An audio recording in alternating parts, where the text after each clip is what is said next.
este tema que vamos a tocar es un tema bien importante. A través del tiempo ha ido cambiando porque era una enfermedad muy frecuente con una mortalidad y morbilidad alta. Pero gracias a la vacuna esto ha ido modificando. Vamos a ver que todo paciente con inmunización RH, paciente me refiero a la madre, ¿sí? Que van a tener un recién nacido con RH positivo, o sea que la madre es positiva y negativa y el feto va a ser un RH positivo, están expuestos a de alguna u otra manera lo que son los glóbulos rojos, que estos tienen el riesgo de desarrollar anticuerpos contra antígeno. Entonces, de esta manera es lo que se da la incompatibilidad de RH. Vamos a ver que estos fetos que son afectados, como les mencioné, tienen un riesgo alto de desarrollar una enfermedad hemolítica de recién nacido, y tanto a nivel del feto, cuando todavía está intraútero. Y la principal causa de esto es que el feto trae un antígeno D que la mamá no lo tiene. Entonces, ¿a qué le vamos a llamar isoinmunización materno-fetal?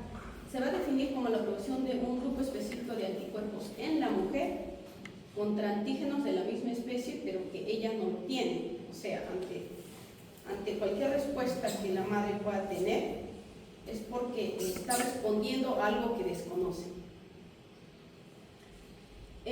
No solo tenemos la incompatibilidad RH, también tenemos la incompatibilidad ABO. Si muy bien es mucho más frecuente que el RH, esta también produce una enfermedad hemolítica del recién nacido. Ojo con eso, ya que la anemia que produce va a ser mucho más leve. La incompatibilidad ABO se presenta sobre todo en los lactantes primogénitos y se da exclusivamente cuando la madre es del grupo O y el feto o el hijo nacido ya, recién nacido, va a ser A, B o AB. Entonces, ¿por qué les digo ojo en lo que es recién nacido? Porque la incompatibilidad ABO no se da intraútero, solo se da cuando el feto ya ha nacido. O sea, la incompatibilidad ABO no la vemos nosotros como ginecólogos, ¿sí? La vemos, solo esto ya es una patología netamente de lo que es de pediatría, porque se da al nacimiento, no se da antes, ¿sí? Va a ser distinto a la incompatibilidad por RH.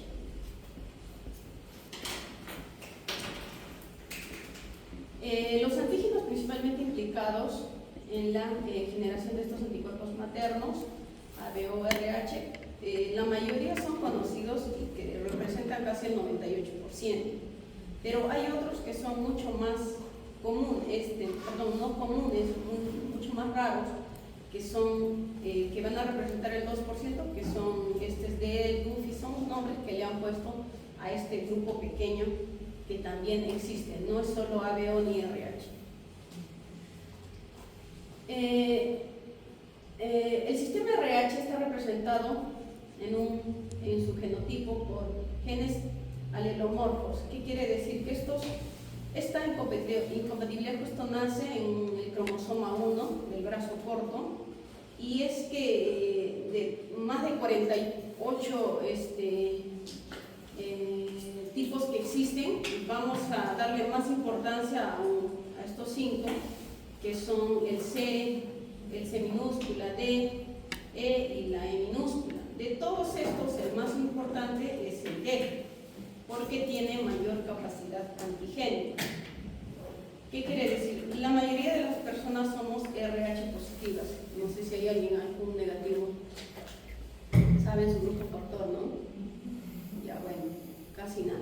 No creo, hay o hay. No.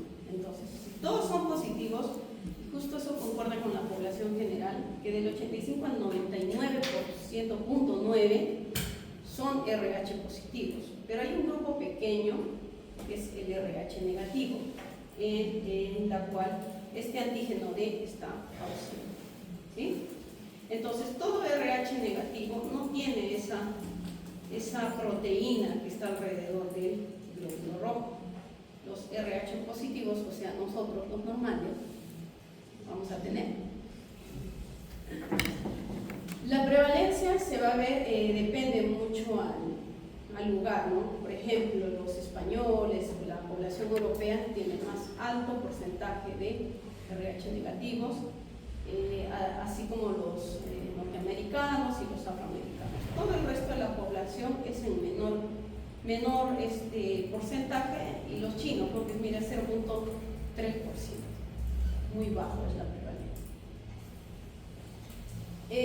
La frecuencia, cerca del 20% de todos los embarazos donde existe incompatibilidad ABO, solo en el menos de este 2% se va a producir hemólisis. La incidencia de incompatibilidad RH va a variar mucho, va a depender del lugar, de la etnia, y depende de qué tipo de RH estamos hablando. En la raza blanca, una mujer RH negativo tiene probabilidad de 85% de comprometerse con RH positivo. Si es verdad que nosotros para enamorar o para estar con alguien nunca hemos preguntado su grupo de factor, ¿no es cierto? Entonces eso es como que al azar, ¿no? El 10% de los embarazos en mujeres blancas, generalmente blancas, son RH incompatibles.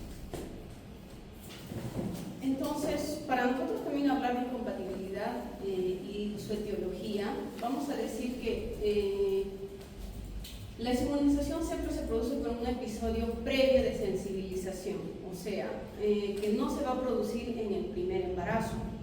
Y ya lo vamos a explicar por qué.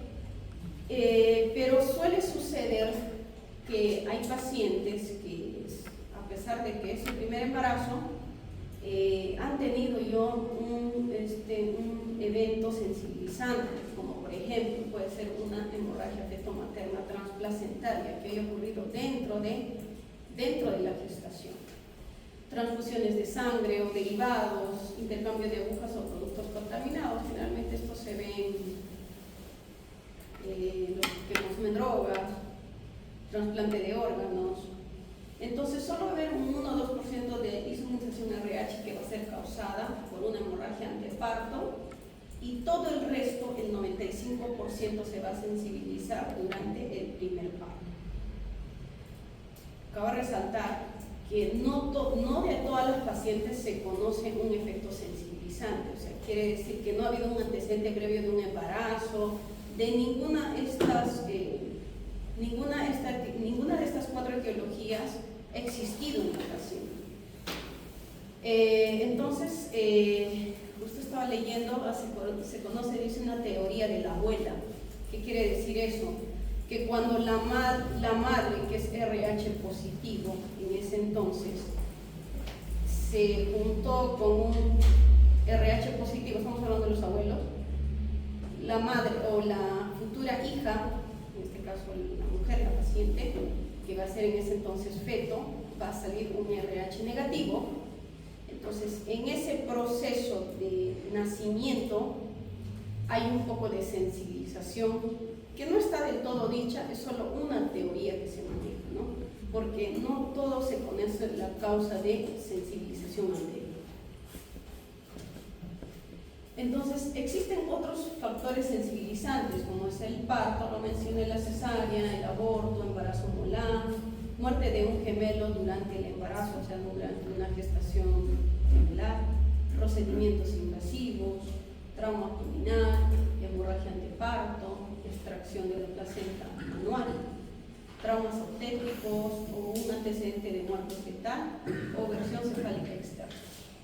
Entonces, todo esto se conoce hasta ahora como factores sensibilizantes, donde la respuesta anticuerpos se desarrolla lentamente. No es que ocurre este proceso y ya inmediatamente la paciente está sensibilizada, no. Esto se necesita un tiempo de poder generar y que esto pueda ser detectado. Entonces, aproximadamente se menciona que de 5 a 15 semanas post-exposición recién va a haber un efecto o se puede detectar en sangre. Para que ocurra este proceso, dice que solo se necesita un sangrado feto-materno de más o menos 0.1 Otros mencionan que es 0.5 ml. Solo se necesita eso para que desencadene toda esta cascada de incompatibilidad. Entonces, más del 80% de los casos sigue siendo en gran medida desconocidos. No se puede identificar ninguna causa.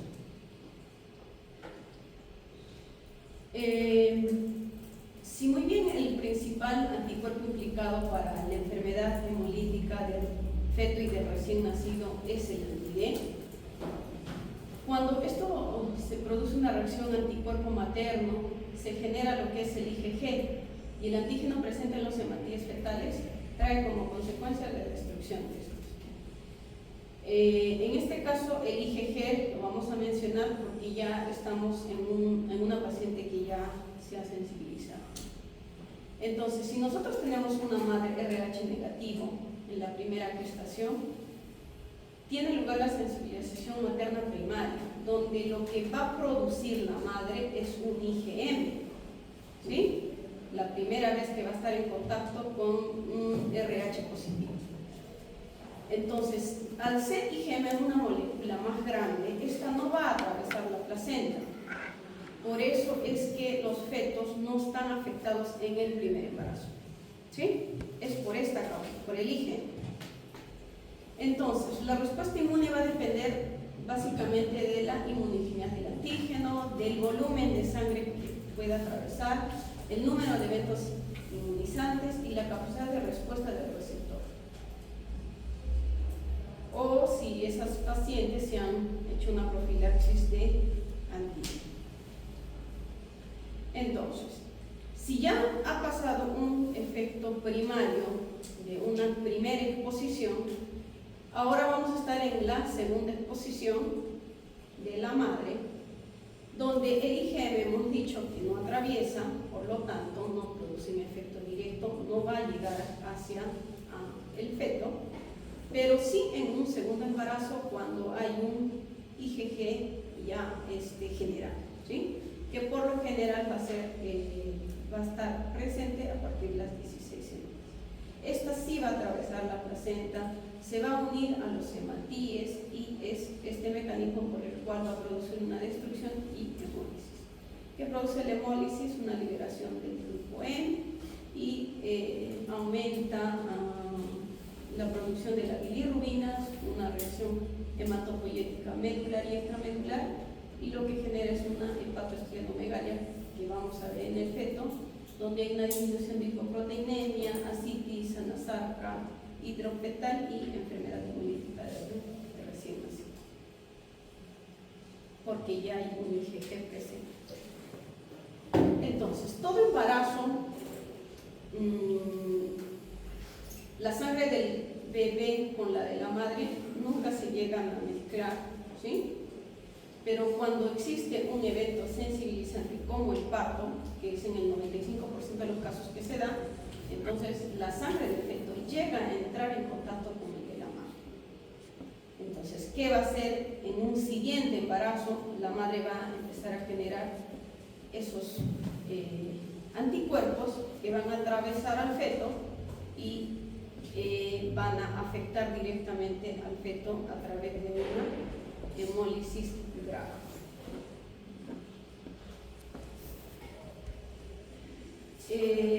De todo este grupo que se presenta, solo del 20 al 25% se va a presentar en su forma más grave, que es la hidrofetal y la muerte, en el 25% de estos casos. Y generalmente se da menos de 34 semanas, no llega a más de la gestación. El 25% van a sufrir una hemólisis mucho menos intensa, de leve a moderada, vamos a decirlo, donde pueden llegar hasta cuadros de pernícteros. ¿Sí saben qué es el pernícteros, no? Donde la bilirrubina se eleva por valores altos. El 50% restante de los fetos van a estar muy levemente afectados, incluso sin que no van a requerir ningún tipo de tratamiento. Entonces, ¿cómo hacemos el diagnóstico? El diagnóstico siempre se va a hacer en el primer control. Ya lo hemos mencionado antes que el primer control es determinante para todas las pacientes y toda la patología obstétrica que se Entonces hay que determinar lo que es el grupo sanguíneo y el factor RH, así como el de la pareja. Usualmente no hacemos grupo y factor a la pareja, pero debería hacerse. Hay que investigar los antecedentes obstétricos, si había muerte fetal, antecedente de hidro, si por ahí un caso de anemia grave, el nivel de anticuerpos maternos, una morfología alterada o una velocimetría Doppler alterada. Entonces es importante determinar eso en el primer control para saber a lo que vamos a hacer el seguimiento, ¿no? Este tipo de patología se hace a través de cribados, que es muy famoso el test de Coombs indirecto, ¿sí? Donde se toma parte de los, se incuba parte de los glóbulos rojos RDH positivos con el suero materno. O sea, hay que mezclarlos para ver si hay una respuesta del anticuerpo anti-D presente que se va a herir a los glóbulos rojos, que estos se van a suspender en suero de globulina antihumana, y si estos en este proceso se añaden anticuerpos antihumanos y se aglutinan, vamos a decir que es una prueba de Coombs indirecto positiva. ¿Alguna vez lo he preguntado? ¿Se puede pedir un test de Coombs directo? ¿Por qué tiene que ser indirecto y no directo? ¿Alguien sabe? Porque no se tiene, o sea, es indirecto porque indirectamente ven tu sangre del bebé, no es directo sería la madre, pues, si tienes eso. A la madre le estamos tomando nosotros. Entonces, haya indirecto porque no se está analizando la sangre del bebé. Perfecto, es al revés lo que estás diciendo. Entonces, no estamos analizando la sangre del feto, porque si no sería directo, ¿verdad? Estamos analizando la sangre de la madre a través de una prueba indirecta que nos diga que tiene este antígeno. ¿Sí? Existe otro cribado que es el ensayo de microcolumna de gel. Este es otro tipo de cribado que se hace, bueno, no sé si acá, tampoco no sé si se hará en Lima, pero esto es algo que todavía no está muy difundido, pero refiere que es muy sensible, menor costo, menor susceptibilidad a variación de laboratorios, los objetivos son más claros, pero y requieren menos tiempo y son compatibles con la automatización. El problema de estos es que no hay un umbral de titulación definida, digamos. No se ha hecho mucho, no se usa por el costo y por lo que no hay mucha la difusión, entonces no se conoce a ciencia cierta. En otros países como Europa y Inglaterra lo usan, pero acá no se hace. Entonces no hay conocimiento. Existen también los falsos positivos a través de la detección de anticuerpos anti-D, pero estos generalmente son en pacientes que han sido vacunadas. Las pacientes que han sido vacunadas van a tener una titulación menos de 0 a menos 4, pero nunca deben pasar este título más alto, o sea, más de 4, porque quiere decir entonces que estas pacientes ya anteriormente se han algo inmunizado y se han asociado ya con anticuerpos IgG. Entonces, si nosotros tenemos una paciente que ya ha sido vacunada, podemos encontrar estos títulos, pero que no deben sobrepasar los 4. ¿Sí? Lo menciono esto porque a veces a las pacientes, cuando les preguntas, no saben si les vacunaron o no les vacunaron, desconocen. Sí, por ahí le pusieron una vacuna, pero no recuerdan qué, entonces parece no sé. ¿Sí? El apoyo diagnóstico, nosotros utilizamos a través de las ecografías 2D, Doppler, cordocentesis y amniocentesis. La ecografía 2D fatalmente es un estudio que ya se hace tardíamente, cuando ya el feto está muy afectado, porque ya se nota, ¿no? Un derrame pleural, acá vemos ascitis, toda la cavidad abdominal del feto está lleno de líquido, todo lo que es negro dentro del abdomen, todo este es el abdomen, todo lo que es está negro dentro del abdomen es agua. ¿Sí? Igual, mira, esta es la circunferencia de la cabeza. ¿Se ve bien? Esta es la circunferencia de la cabeza, pero por detrás de eso hay como una corona. Y esto es líquido, agua. Entonces, la ecografía 2D es un estudio tardío, pero la ecografía Doppler puede ser precoz, ¿sí?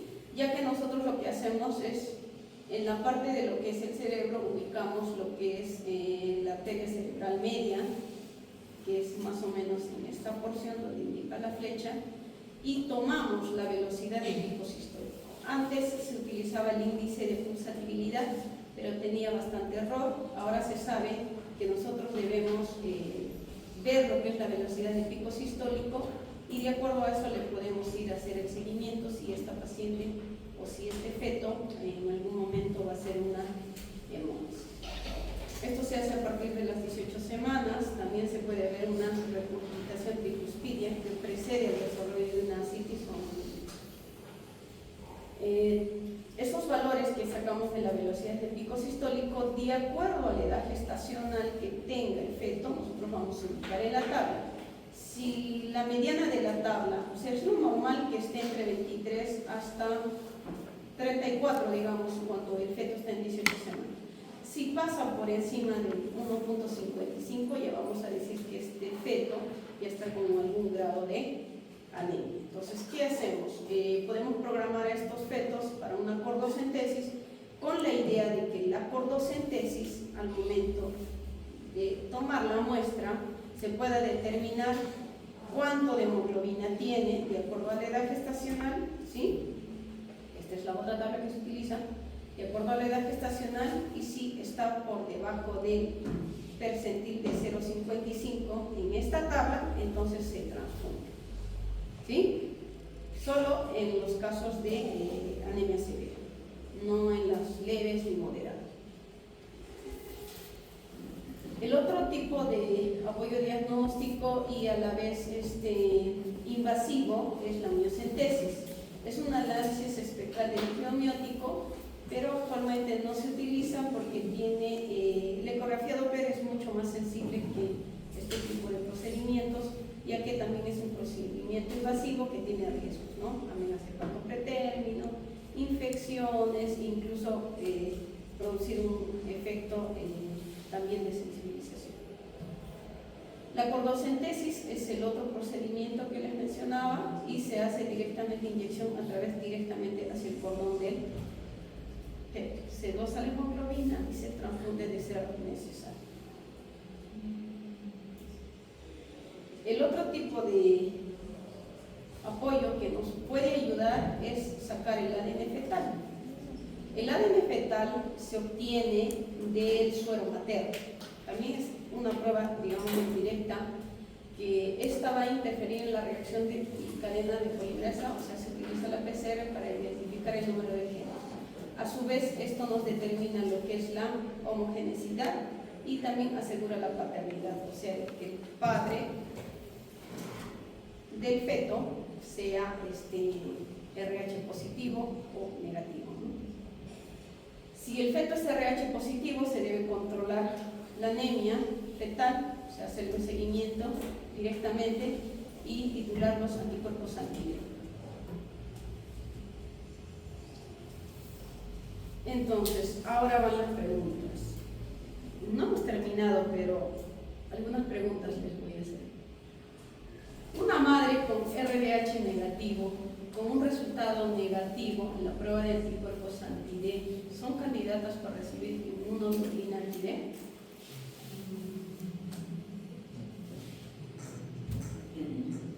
Así están como en la magia.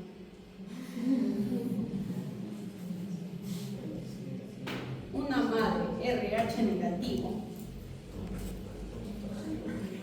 con un resultado negativo en la prueba de anticuerpos anti-D, ¿son candidatas para recibir la vacuna?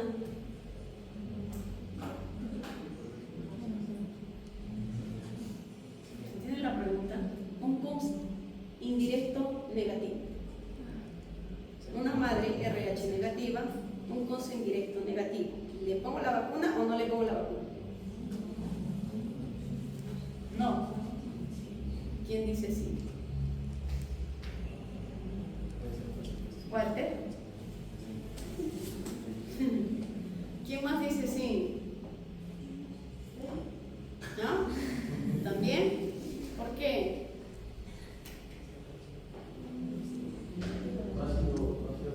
¿Para qué es la prueba de Coase?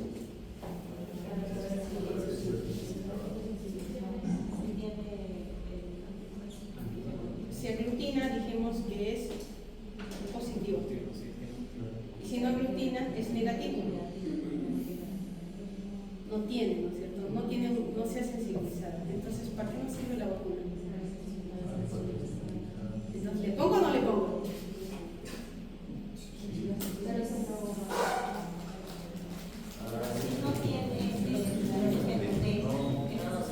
¿Cómo? Pero si no tendría el antígeno o el D, es necesario sensibilizar. Por eso es la razón de este tema. ¿Se entiende? Madre RH negativa te viene con su prueba y te dice con indirecto negativo. ¿Le vacuno o no le vacuno? Sí, le vacuno.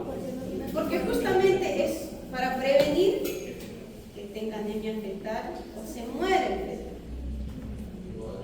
¿Se entiende ahora? Si el BUNS me dije que la mamá no ha tenido contacto con el feto, o sea, con un RDH positivo, entonces tengo que vacunarle para que no me haga la enfermedad, en otras palabras. ¿Sí? Entonces, para prevenir. ¿Sí? ¿Todo se entiende? ¿Se entiende?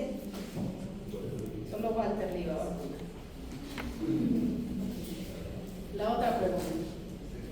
Una madre RDH negativo que da positivo en la prueba de anticuerpos anti-D, o sea, es negativa la madre, la prueba de CUS me ha salido positivo. ¿Debe recibir vacuna anti-D o no? ¿Por qué no? Ya se sensibilizó. Es como decir, ya tengo cáncer y me vas a vacunar para que no me dé cáncer. No, no tiene sentido vacunar. ¿Ahora sí se entiende? ¿Sí? ¿Sí, no? Ya. Entonces la tercera pregunta. Mujeres embarazadas con RDH negativas que portan un feto RDH negativo, ¿se benefician de la vacuna o no?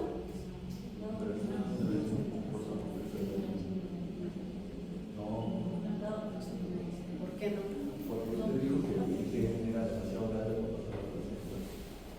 No es la misma. Es la madre negativo y el feto es negativo. No va a ocurrir nada. Si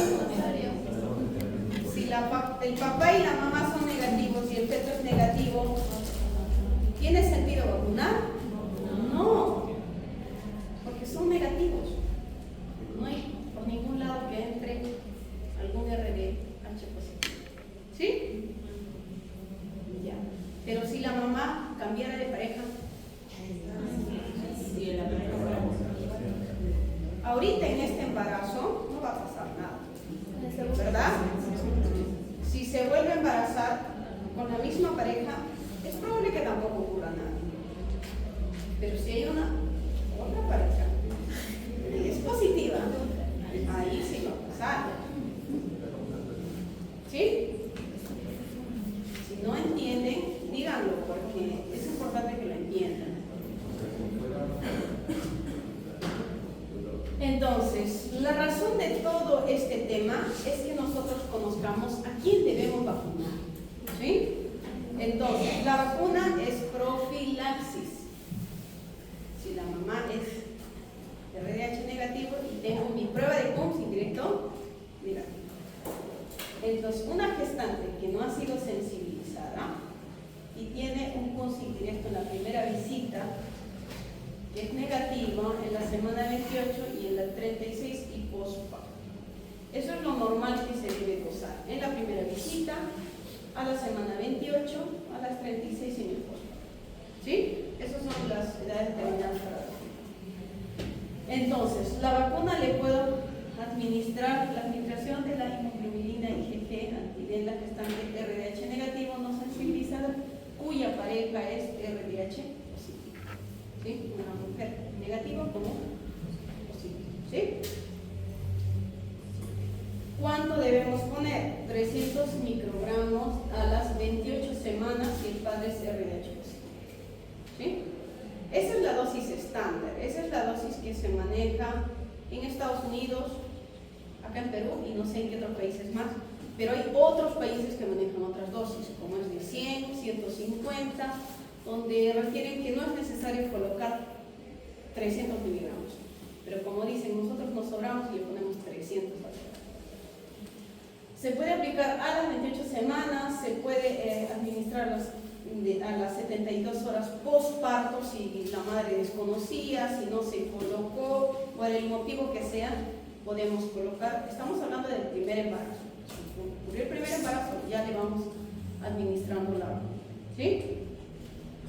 300 miligramos donde la primera mitad del embarazo en casos que exista un antecedente de hemorragia transplacentaria. ¿Qué quiere decir? Por ahí la gestante de 20 semanas ha tenido un accidente de tránsito. Entonces, el golpe, el impacto puede ser que la sensibilice. Entonces, no necesitamos esperar para poder vacunar. En ese tiempo de 20 semanas le podemos poner ya una dosis. ¿Sí? Durante el primer trimestre puede ser suficiente 50 microgramos. Y el control se hace 3 semanas después de la administración. Recordemos que la titulación va a salir un poco menos de 4. Entonces, en la mayoría, la vacuna de los pacientes puede detectar un título bajo de anticuerpos menos de 4 cuando les colocamos la vacuna y que va a persistir en el suero materno durante varias semanas de la administración. Unos han reportado que puede existir hasta 95 días después de la primera inyección o hasta 180 días post administración de vacuna. ¿Sí? Ahora vamos a hablar del caso de que la paciente ya está sensibilizada, o sea, ya los anticuerpos maternos se han generado, ya ha pasado probablemente al feto. Entonces, ¿qué es lo que se hace en estas pacientes? Ya no se les vacuna, vuelvo a repetir. Lo que se hace es una titulación y cuantificación de anticuerpos. ¿Cuántos anticuerpos existen en la madre? Porque el valor nos va a determinar el manejo. Si es menos de 16, el manejo va a ser mucho menos estricto, digámoslo así, y más de 16 mucho más rígido, más estricto. Entonces vamos a hacer el estudio del genotipo del padre para determinar la cigosidad y análisis del fenotipo fetal para confirmar la compatibilidad si es que existiera, ¿no? Entonces la titulación de menos de 1/16 nos va a confirmar la incompatibilidad. En caso de que tengamos este tipo de titulación, las ecografías van a ser con el fin solo de detectar anemia fetal. Eso es lo único que se puede detectar a través de la ecografía Doppler, ¿no? O un signo precoz de hilo. Hay que hacer una ecografía Doppler para determinar también la velocidad de pico sistólico de la arteria cerebral media a partir de las 18 semanas. Solo a partir de ese tiempo se puede hacer el signo. Hay que hacer una vigilancia fetal y perfil biofísico a partir de las 32 semanas y hay que cuantificar cada 4 semanas hasta llegar a las 28 semanas y luego quincenalmente para adelante para ver la titulación si esta no se evita. Estos pacientes con esta titulación pueden producirse un parto espontáneo o inducido a las 37 semanas. ¿Cuál es la idea de esto? Es que no corramos riesgo de que la titulación se aumente, porque a medida que el embarazo va avanzando, el efecto sensibilizante puede ser mayor. A mayor edad gestacional hay mayor frecuencia de sensibilización. Entonces la idea es que llegue a las 37 semanas y se puede inducir el parto. Si ya la titulación es mucho más de 1/16, entonces hay que cuantificarlo ya más estricto cada 2 semanas. Hay que valorar el compromiso fetal de 1 a 2 semanas citándolos a partir también de las 18 semanas. Si antes de las 32 semanas hay signos ecográficos de anemia fetal, severa, donde la velocidad de pico sistólico de la arteria cerebral media es mayor a 1.5 de la media, entonces hay que valorar la portocentesis y transfusión intrauterina. Entonces hay que valorar en este caso el embarazo, ¿no? Seguimos con 32 semanas, no seguimos, transfundimos, entonces mucho va a depender del seguimiento que le podamos hacer. Si una paciente más de 32 semanas hay evidencia de aumento de titulación y signos ecográficos de anemia severa y hay una alteración del Doppler, hay que considerar madurar el pulmón y terminar el embarazo. Hasta ahora esto del término del embarazo o una inseminación RH todavía es controvertido. No nos ponemos de acuerdo si es que debemos terminar o no el embarazo o seguir, pero lo cierto es que estas pacientes necesitan un seguimiento más estricto y ya no lo hacemos nosotros acá como Nibetana, digamos. Ya tiene que ser un seguimiento mucho más rígido. Estas pacientes generalmente las referimos a la maternidad, porque tiene que ser ya manejado por médicos de medicina fetal, ¿sí? Si necesitan una intervención, necesitan transfundir, se hace en la maternidad. Este es un flujograma justamente de la maternidad, donde este es un flujograma que nos orienta un poco de qué es lo que debemos hacer en una paciente que no está sensibilizada. Acá podemos ver que a todas se les dosa el factor RH, el dosis indirecto, y si se les dosa en la primera visita también a las 28, si estas son un PUMS negativo, entonces le ponemos la vacuna. Si es un positivo, ya le hacemos un estudio genético, genotipo paterno y del feto. O sea, una vez que nosotros ya tenemos un PUMS directo positivo, tenemos que dosar cuál es el grupo del padre, tenemos que dosar qué grupo, qué RDH, tiene. O sea, sí o sí tenemos que hacer. Esto tampoco se hace acá, no se hace acá en el Perú, se lo hace externamente. Si es una paciente ya sensibilizada, entonces vamos a tener en consideración las dimensiones, ¿no? La titulación alta o baja, y dependiendo a eso le hacemos el seguimiento. Acá vamos a poder ver que se hace ecografía, la velocidad de pico sistólico, ya el control es mucho más rígido, y determinar, por ejemplo, en este flujograma que maneja la maternidad, el Instituto Materno Perinatal, acá ya consideran que mayor a las 32 semanas ya deben finalizar el embarazo. Eso es lo que algunos todavía no todos están de acuerdo con eso, ¿no? Títulos menores, entonces debemos igual valorarlos, hacerle seguimiento, y si hay algún cuadro de ascitis, de edema, a través del seguimiento de una ecografía 2D, o cualquier indicio que nos diga que este efecto ya está leve o moderado, severamente afectado, también se culmina el embarazo. No quiere decir con un título menor que no vaya a ser aumentando el embarazo, pasando semanas del embarazo, no vaya a tener un título alto. O sea, eso es parte del seguimiento. ¿Cuáles son las complicaciones? El hidrofetal, secuelas neurológicas postnatales, trombocitopenia y neutropenia, muerte fetal y neonatal, ¿no? Es a lo que no se quiere llegar. Entonces, una hidropesia fetal, donde se caracteriza por un edema cutáneo, ascitis, derrame pericárdico, derrame pleural, en estos recién nacidos, en esta enfermedad hemolítica del feto, ocurre por el déficit de hemoglobina menor a 100. Por eso es que con este valor sí se debe considerar hacer una transfusión fetal sin importar los riesgos, ¿no? Porque si no hacemos esto se va a morir. Pues sí se debe considerar hacer una transfusión por más riesgo que exista. Eso. Estos son hidros también fetales, pero son fetos que han terminado antes, ¿no? Que han sido expulsados o emblematizados por la causa de la incompatibilidad, que no han llegado, deben tener, ¿cuánto? 16 semanas, 18, estos deben tener 12, son fetos que han sido expulsados antes.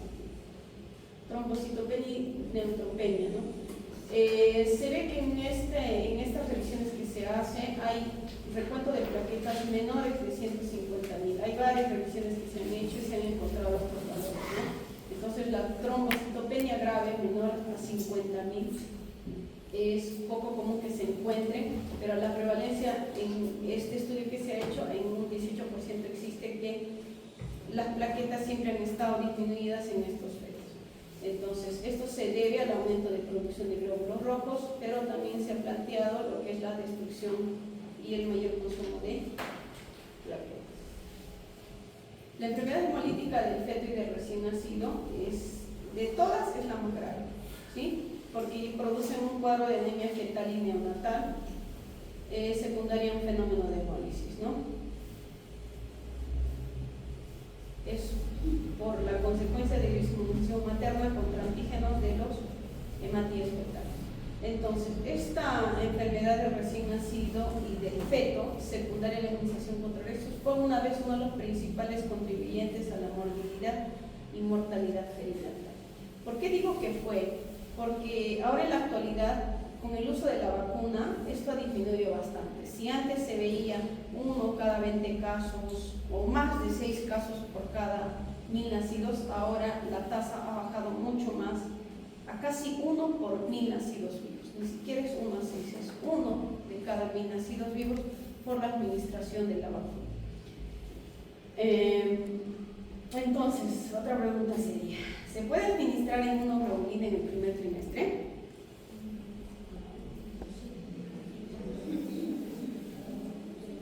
¿Se puede o no? ¿No? ¿Se puede? Decía la vacuna 50 microgramos.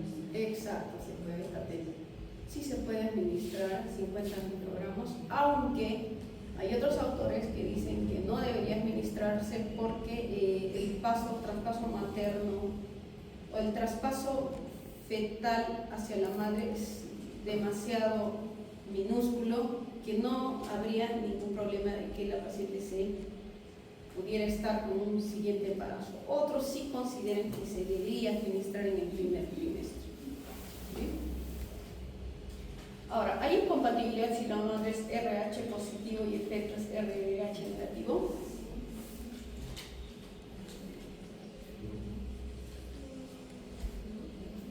Todavía hay duda.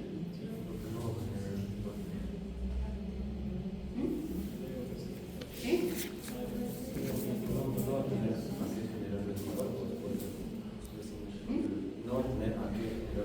Exacto. No existe. No hay. No va a generar anticuerpos. ¿A quién? La madre con un poco de dosis no le va a pasar nada. O sea, no existe incompatibilidad de que la madre sea positiva y el feto negativo. La única incompatibilidad de RH peligrosa es que la madre sea negativa y el feto sea positivo. No existe de esta manera. ¿Entienden? Es como decir, el feto no tiene esa proteína, en este caso, que la madre tiene. Entonces, si llega, no va a afectar. Si pasa la sangre, no va a afectar en nada. Ocurre lo contrario, que la madre no tenga esa molécula, esa proteína. Si la madre no tiene, lo reconoce como un cuerpo extraño. Si lo reconoce como un cuerpo extraño, su cuerpo va a generar cuerpos y va a ir directamente hacia el. No ocurre lo contrario. ¿Sí? ¿Quedó claro? ¿Más dudas? ¿Más preguntas? Más preguntas. ¿Entendió? Perfecto, claro. ¿Preguntas? Una pregunta sobre la vacunación. O sea, se suponía de que la madre al sensibilizarse generaba anticuerpos y esos anticuerpos eran dañinos por el feto. Pero nosotros al aplicarle la vacuna y sensibilizarla artificialmente, no estaríamos diciendo que ella misma genera anticuerpos y que recoge al vacunarlas nosotros estamos haciendo como que añadiendo algo más a su cuerpo. Es como que, ¿se entiende, no? Como sí. Un gancho extra que la va a calmar, no va a hacer que responda, que reaccione bruscamente. Es como que de poquito la vamos a tratar, calmar, y la vacuna va a estar tranquilita, sin hacer daño a nadie. Como una acople, digamos. que si va a pasar sangre de feto hacia la madre, es como que ya tiene la madre, ya lo está reconociendo, lo va a reconocer y no le va a dar. Algo que yo no tengo me afecta, me asusta, es lo mismo. Pero si yo lo tengo, no me parece extraño a mí, no me va a parecer extraño. ¿Preguntas? ¿Alguna pregunta?